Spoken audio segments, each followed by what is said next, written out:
Ďakujem veľmi pekne za slovo. Dobrý deň, prajem.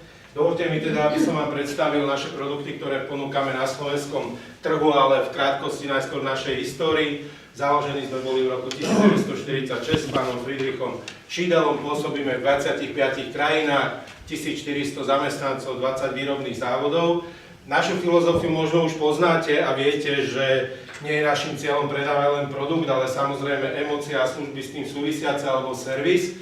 A či patrí komín do nízkoenergetického alebo pasívneho domu? Pre nás jednoznačne áno. Akokoľvek tesný dom potrebuje komínové teleso, aby ste mali teplo a svetlo za každých okolností, lebo akýkoľvek vykurovací systém potrebuje elektrickú energiu. Keď máte komín, máte krbové kachle alebo krb, stačí vám drevo a máte teplo a svetlo za každých okolností, ako je tu spomínané. No a potom posledné dva riadky sú naozaj veľmi vypovedajúce. Existujú 10 000, 100 000 fotografií spokojnej rodiny pred krbom, dvojica popíjajúca červené víno na bielej kožušine, hrajúce sa deti. Ukážte mi jednu takúto fotku pri tepelnom čerpadle. A nenájdete. Takže za nás jednoznačne takisto platí, sú dva pohľady, alebo zapamätáte si dva pohľady na more, do krbu, zavrete oči, spomeniete si na poslednú dovolenku vašu mora. Keď zavrete oči a spomeniete si na krb, tak počujete praskanie, príjemné teplo. Čiže za nás jednoznačne áno, komínové teleso patrí do rodinného domu, nech je akokoľvek tesný a úsporný. A samozrejme, čo sa týka toho krbu, tak je to obraz, na ktorý sa dá pozerať do nekonečna, nikdy sa neopakuje, nikdy nie je prerušovaný reklamami a je to podstatne kvalitnejšie pozeranie ako politické diskusie počas víkendu. Takže je to tak. Produktové portfólio poznáme alebo ponúkame keramické komínové systémy, oceľové alebo kovové vykurovacie a ventilačné systémy. V krátkosti sa k niektorým samozrejme vyjadrím, ktoré považujeme teraz v tomto momente, aby sme vás s nimi oboznámili. Ukážka jednotlivých systémov, ktoré tu vidíte, nemusíte poznať všetky. Spomeniem v tej súvislosti ten servis, ktorý ako jediný poskytovateľ komínových riešení na Slovensku ponúkame. Keď sa dostanete na našu stránku schiedel.sk, v pravom dolnom rohu do pár sekúnd vám vybehne okno online chatu. Ak máte akúkoľvek otázku, nech sa páči, napíšte ju tam. Ja spolu s kolegom vám samozrejme zodpovieme, čiže nebudete sa rozprávať s umelou inteligenciou, ale s dvoma ľuďmi, technikmi, ktorí majú naozaj roky skúsenosti s komínovými telesami alebo s produktami firmy Schiedel. Tie tri najznámejšie komínové systémy, ktoré určite poznáte na slovenskom trhu, systém Stabil, systém UniAdvance Plus a Absolute. Stabil za nás jednoznačne do stavieb, ktoré nepotrebujú byť tesné. Je to z jednoduchého dôvodu. V komínovej pete je mriežka pre zadné odvetranie. Zároveň tá mriežka diskvalifikuje tento komín do stavieb, kde uvažujete, niekedy bude riadené vetranie s rekuperáciou. Prečo? Táto mriežka vám spája interiér s exteriérom, zároveň rekuperácia slúži na množstvo privádzaného, musí súhlasiť množstvom odvádzaného zvuku, alebo nastavujete primárne tú rekuperáciu na jemný podtlak, takže v tomto prípade to bude otvor, ktorý bude vzduch privádzať, alebo bude odvádzať. A zároveň existuje nebezpečenstvo, že nasajete spaliny cez zústia komína do zadného odvetrania a nasajete ich dovnútra. Z toho dôvodu akékoľvek komínové teleso so zadným odvetraním nemá čo robiť v modernej tesnej stavbe, kde bude rekuperácia. Samozrejme sme nesmierne kreatívni, sme cenení na trhu, tak 80% z vás napadlo, no tak je tam diera, tak ju zapchám, zabetonujem, neurobím ju a podobne. Ten komínový systém bol certifikovaný spolu s tou mriežkou pre zadné odvetranie a slúži na to zadné odvetranie, ten prúdiaci vzduch z interiéru do exteriéru slúži na odvod vlhkosti a zároveň zníženie tepelného zaťaženia. Čiže za tých okolností, pokiaľ vy zmeníte vlastnosti, zároveň už nebude platiť tá bezpečná odstupová vzdialenosť stanovená pre tento komínový systém. Takže za nás jednoznačne najlepšia voľba, zlatý stred UniAdvance Plus, s izostatickou vložkou, revízny otvor uzavretý, žiadne zadné odvetranie, čiže veľmi vhodný komínový systém. No a potom samozrejme tá jednotka, ten absolútny top produkt pre tesné domy, pre pasívne domy, nízkoenergetické domy, akokoľvek nazývate modernú výstavbu, tak samozrejme Schiedel absolút, ale k tomu sa dostaneme neskôr. Špeciálny čas si určite zaslúži komínový systém Unismart, kde spájame vlastnosť komína odvod spalín a zároveň prívod vzduchu do spotrebiča, čiže tesná stavba nám umožňuje to komínové teleso privádzať vzduch samotnou konštrukciou do spotrebiča, čiže spotrebič už nespotrebováva vzduch na svoju prevádzku z miestnosti, kde sa nachádza, takže komín sa stará o prívod vzduchu, odvod spalín, konštrukcia vo vnútri šamotová vložka, tepelná izolácia, vzduchová medzera, ktorá mi slúži na prívod toho vzduchu. Čiže pre rodinný dom, keď potrebujete krbové kachle, krbovú vložku, takýmto spôsobom zabezpečiť klasickým komínovým systémom, nech sa páči. Samozrejme otvor, či dvierkový, alebo napojenie sopúchu, alebo dymovodu na komín, alebo napojenie prívodu vzduchu, závisí len na vás, ako si zvolíte, do ktorejkoľvek strany, nebude s tým absolútne žiadny problém. Jedno odporúčanie, zdvihnúť spodnú hranu prvej tvárnice na úroveň čistej podlahy, tak aby ste si to zbytočne neutopili a viete sa pohodlne pripojiť s prívodom vzduchu a potom samozrejme napojenie sopúcha alebo napojenie dymovodu tam, kde chcete, v tej výške, ako chcete, alebo ako potrebujete, alebo ako zákazník chce mať realizované. No a teraz k tomu top produktu Absolutu, ktorý ponúkame. Prečo je to top produkt? Snažíme sa ponúkať komplexné produkty, ktoré spĺňajú všetky požiadavky. V prípade Absolutu vieme prerušiť tepelný most do základovej konštrukcie, naozaj tesné dvierka, nie tie klasické plechové za 9,90, kde sa bojíte, že vypadnú z pantov. Samozrejme tesné napojenie, hliníková fólia, tak aby ste mohli absolvovať Blavardel test. Pokiaľ zákazník má túto požiadavku, tak s komínom Schiedel Absolutu nie je absolútne žiadny problém. Prerušenie tepelného mostu medzi interiérom a exteriérom, čiže vykurovaným priestorom a exteriérom, to je, kde plne pôsobia poveternostné vplyvy. Zároveň na ten deliaci prvok viem napojiť set pre napojenie strešných fólií, čo je veľmi dôležitá vec. Správne, bezpečne, tesne, požiarne bezpečne napojiť strešné fólie, ako je parozábrana alebo vlhkostná fólia proti vlhkosti. No a potom, keď hovoríme o tesnej stavbe, tak sa znova vraciame tej problematike, že odvádzame spaliny, ale zároveň vieme privádzať vzduch samostatnou šachtou k spotrebiču. Čiže takýmto spôsobom vieme poskytnúť tesné riešenie pre tesné domy, pre pasívne domy, pre domy, pri ktorých bude realizovaný Blavardel test. V prípade tejto schémy upozorním na kotviaci prvok do krovu, sú vlastne oceľové rovové lišty LK, ktoré sú spájané tyčami, stabilizujú komínové teleso v strešnej rovine a samozrejme je tým aj zabezpečená odstupová vzdialenosť. Pri keramických systémoch je 50 mm. Pri kovových systémoch si ešte pozrieme podrobnejšie, lebo tam je dôležité dodržanie tej odstupovej vzdialenosti. Absolut je výnimočný takisto tým, že máte prefabrikovanú komínovú pätu, kde v spodnej časti je dutá, tým pádom, ak privediete kanalizáciu priamo pod komínové teleso, ušetríte veľa problémov zákazníkovi alebo užívateľovi v tom, že aj keď vy dáte nad komínový prieduch striežku alebo napoleonku, čokoľvek, úlohou takejto striežky je obmedziť, ale nikdy nezamedzí spádu poveternostnej vlhkosti.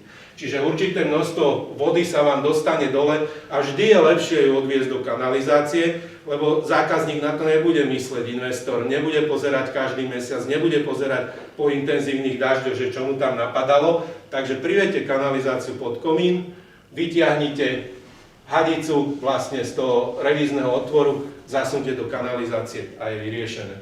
Pokiaľ riešite prívod vzduchu šachtou, to čo som spomínal v predchádzajúcej ukážke alebo na predchádzajúcom slajde fólii, tak šachtou privádzate vzduch, vytvoríte otvor medzi prefabrikovanou pätou a samotným účkom, ktoré si viete priložiť ako potrebujete, vytvoríte otvor a tým pádom získavate ďalšie možnosti na prívod vzduchu do spotrebiča, čiže kovové kachle neberú vzduch z priestoru, kde sa nachádzajú.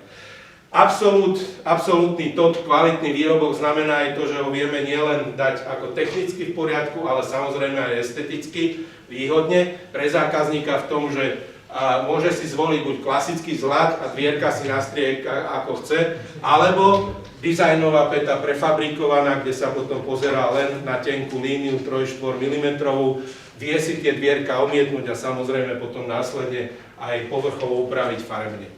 Toľko ku keramickým systémom. Kovové komínové telesá vieme ponúknuť pre bytové stavby, ako ste videli, pre rodinné domy, interiér, exteriér, takisto priemyselné realizácie, veľké priemery, takisto pre kogeneračné jednotky a diesel agregáty, čiže v tomto smere vieme naozaj ponúknuť širokú paletu produktov, či už jednoplášťové komínové systémy, keď potrebujete komínové teleso vyvložkovať. Aktuálne platí, že akékoľvek komínové teleso musí byť viacvrstvové, je to vyhláška 401 z roku 2007, kde vnútorná vložka musí byť tepelne a dilatačne oddelená od komínového plášťa.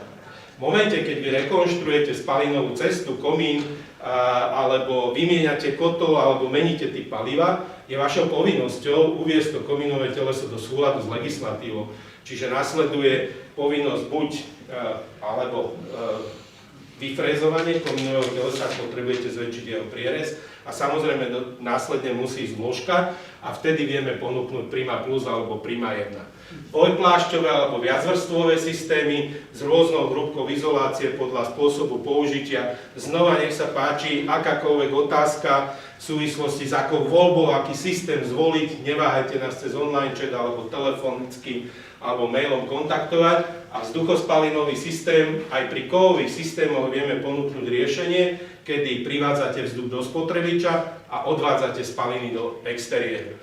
ICS to je taký základ, alebo systém ICS, dvojvrstvový, alebo dvojplášťový, alebo trojvrstvový, pre všetky typy palív, 600 stupňov Celzia, prevádzková teplota, odolný pri vyhorení sadzí a vieme ponúknuť ako jediný na slovenskom trhu, máme certifikovanú odolnosť zo šírenia požiaru zvonku von, prostredníctvom alebo na základe najnovšej normy 120 minút, čiže EI 120, obzvlášť pre bytové domy alebo niekde, kde prechádzate požiarnymi úsekmi, tak máme toto k dispozícii a máme to odskúšané, odcertifikované. Šidel Permeter, čierna varianta kovového komínového telesa, to je presne to komínové teleso pre súčasnú dobu, kedy sa počíta len dom, ktorý má bielu omietku, šedé antracitové okná, antracitovú strechu, plech na sebe, tak vieme krásne kontrastne ponúknuť kovové komínové teleso čiernej farby a takisto aj Permeter Smoother, čierna farba, ale navyše odvádzame spaliny, privádzame vzduch do spotrebiča, čiže všetko v jednom. Ideálny spôsob, ako riešiť odvod spalín od krbových kachlí, napríklad čídel, kde všetky tie, ktoré máme v ponuke, umožňujú koncentrické napojenie, čiže dáte zvislý dymovod priamo nad spotrebič. Čiže vieme ponúknuť takéto veľmi elegantné, veľmi jednoduché riešenie. Ale poďme k tej technike, k tým zaujímavým údajom, tým číslam. Spomínal som bezpečnú odstupovú vzdialenosť, že pri kovových komínoch je to nesmierne dôležité na to hľadieť. Tak tu máte teplotu na komínovom plášti, pri teplote spalín 200 stupňov Celzia, priemer 150, hrúbka izolačnej vrstvy 25 mm, tak na povrchu výpočtovo 74. To je tá teplota, s ktorou počítajú tí, ktorí robia strechy a hovoria majstrovi, a teda domácemu investorovi, že to je v pohode, ten komín býva len príjemne teplý, to tam kľudne môžeme napojiť parozábranu. To je prvá tá základná chyba. Prečo? Lebo keď kúrite tuhými palivami, komín musí byť odolný pri vyhorení sadzí, musíte dodržať odstupové vzdialenosti a to z toho dôvodu, že ak dojde k vyhoreniu sadzí, tak na povrchu komínového telesa je cez 300 stupňov Celzia, čo je spoľahlivá zápalná teplota pre akékoľvek bežné strevné materiály, ktoré by sa mohli vyskytnúť v blízkosti komína. A potom vidíte takéto riešenia, tí, ktorí sú neznalí, že napoja parozábranu priamo na komínový plášť, použijú hliníkovú fóliu hneď vedľa toho parozábrana a tu nie je veľmi dobre vidieť kvôli svetlu, ale pozývam vás po tom stolíku, ukážem, nezaváham, ukážka EPSu, čiže polystyrénu, naokolo jednoplášťového dymovodu. To sú dve zakúrenia a je požiar. Z toho titulu nesmie byť akýkoľvek horlavý materiál bližšie ku komínu, ako deklaruje výrobca. A tie informácie ku komínovým systémom šídel, ako ďaleko musia byť horlavé časti stavby od vonkajšieho povrchu, nájdete v informačných listoch alebo technických informáciách ku každému systému a stanovujeme bezpečné odstupové vzdialenosti, keď je komín plne ovetraný, keď je súčasťou nehorlavej šachty, keď je z horlavých materiálov šachta, keď je to uzavreté medzi stropmi a zároveň odvetrané. A dávam do pozornosti, ako výrazne sa mení odstupová vzdialenosť, to znamená, ako ďaleko musí byť horlavý materiál od vonkajšieho povrchu. Keď je hrúbka izolačnej vrstvy v strope do 200 mm, je to 100 mm odstup. Keď je od 200 do 400 mm, už je to 150 mm bezpečná odstupová vzdialenosť. Čiže toto treba brať v ohľad. Sme tu ročníky viacerí, ktorí majú v pamäti vyhlášku alebo tiež normu, že 50 mm a stačí mi a môžem to zúžiť na 10 mm, keď tam dám nehorlavý materiál. Omyl. Toto sa týka len murovaných komínových telies z klasickej tehly plnej pálenej. Pri akomkoľvek inom komínovom telese, komínovom systéme určuje výrobca, aká je bezpečná odstupová vzdialenosť a dávam do pozornosti teda ešte raz, nie 50, ale 150 mm je bezpečná odstupová vzdialenosť. Samozrejme, preto, aby ste spravili správne, požiarne, bezpečne a tesný prestup, máme zodpovedajúce produkty, v tomto prípade napríklad VDS. Typické detaily nájdete pre šikmú strechu, pre plochú strechu, pre prestup stenov, horlavých materiálov, obidva spôsoby, keď potrebujem prejsť viacvrstvovým dymovodom, čiže vnútorná vložka, tepelná izolácia, vonkajšieho pláštenie, alebo domáci pán alebo pani chcú, aby zo steny už išiel len jednoplášťový čierny dymovod z čiernej ťažkej rúry, tak viete tam vlastne prejsť viacvrstvového dymovodu na jednoplášťový. Čiže tieto riešenia, ukážky nájdete na našom webe.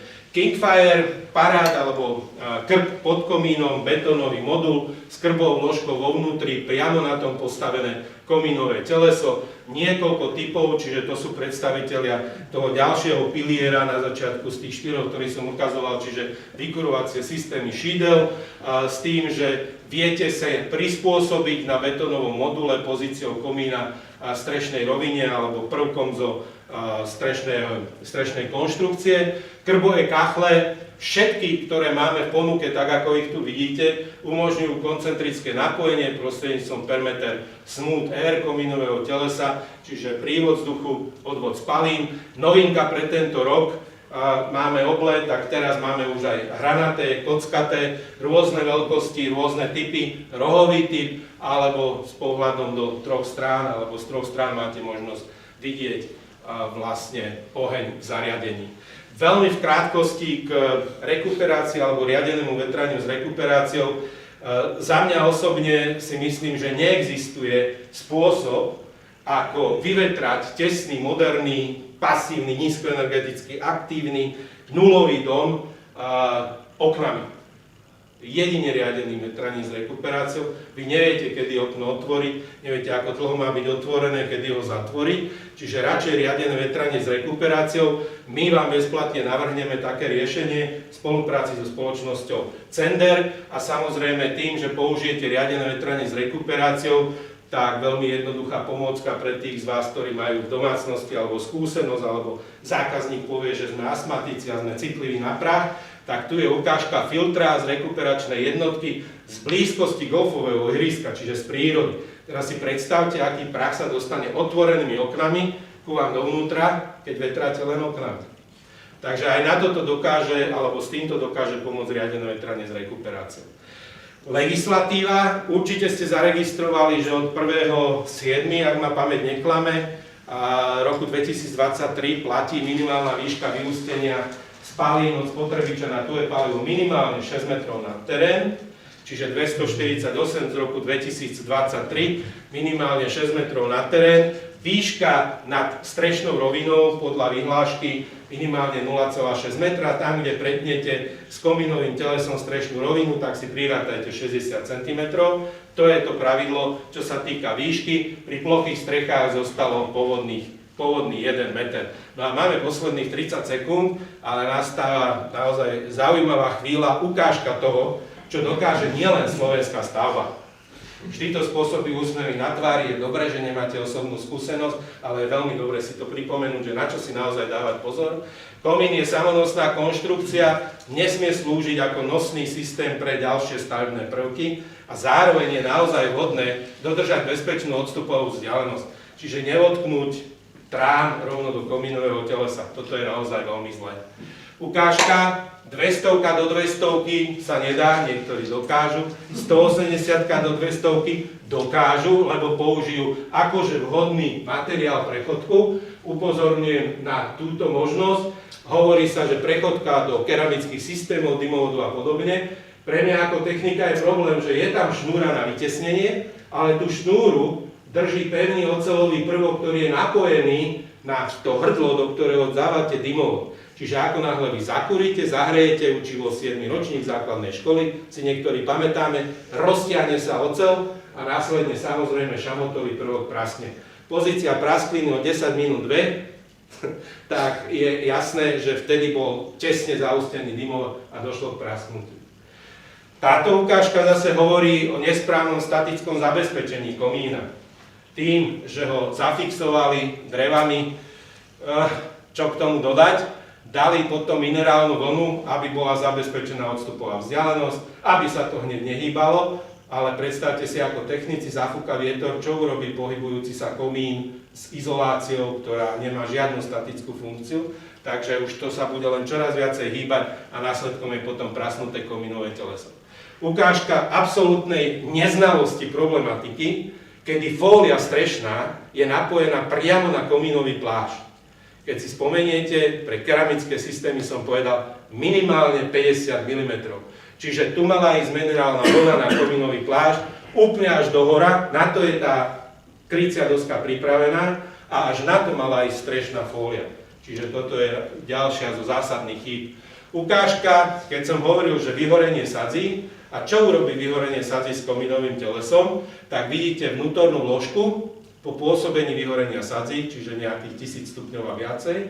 Čo to s ňou spravilo? Dôležité pri kovových komínových systémoch je, aby ten vonkajší plášť to nepustil. Samozrejme aj vnútorná ložka, čo si zachytí, ale vonkajší plášť to nesmie pustiť smerom von. To je základ. Čiže neplatí to, čo niektorí hovoria, že v kovových komínoch sa neusadzajú sadze, to je blbosť číslo 1, a že nevyhárajú sadze v kovových komínoch, to je blbosť číslo 2. No a v tomto regióne a smerom na južné hranice sa dokáže aplikovať riešenie, ktoré je v príkrom rozpore s legislatívou, s vyhláškou, s deklaráciou výrobcu. Vidíte tzv. EPD manžetu, ktorá má tepelnú odolnosť krátkodobo do 250 stupňov Celzia. Viacerí z vás si určite pamätajú, aké číslo bolo pri vyhorení sadzí na povrchu komínového telesa, cez 300. Čiže takáto realizácia nesmie byť spustená do prevádzky, nesmie sa to tak robiť, lebo tá manžeta to nevydrží. Musíte počítať vždy s najnevhodnejším prípadom, a to je vyhorenie sadzí. A mal som krátky priestor, 20 minút, určite som nepovedal všetko, čo si môžete vypočuť na podcaste, ktorý nájdete na YouTube alebo Spotify. Nech sa páči, pozývam vás, kľudne si naskenujte kód, alebo keď budeme pri stolíku, tam si môžete vypočuť ďalšie informácie k našim produktom, komínom a tak ďalej. Ja vám ďakujem veľmi pekne za pozornosť, ktorú ste mi venovali. Ak ste fanúšikmi Facebooku, Instagramu, nech sa páči, staňte sa našimi fanúšikmi, každý deň sa tam pokúšam, alebo určite, že robím príspevky alebo dávam príspevky, čo sa týka našich produktov, legislatívy a všetkých súvisiacich vecí, takže staňte sa našimi fanúšikmi a budete v obraze, čo sa týka produktov firmy Šidel a vecí súvisiacich. Ďakujem veľmi pekne za pozornosť, želám vám príjemný zvyšok dňa.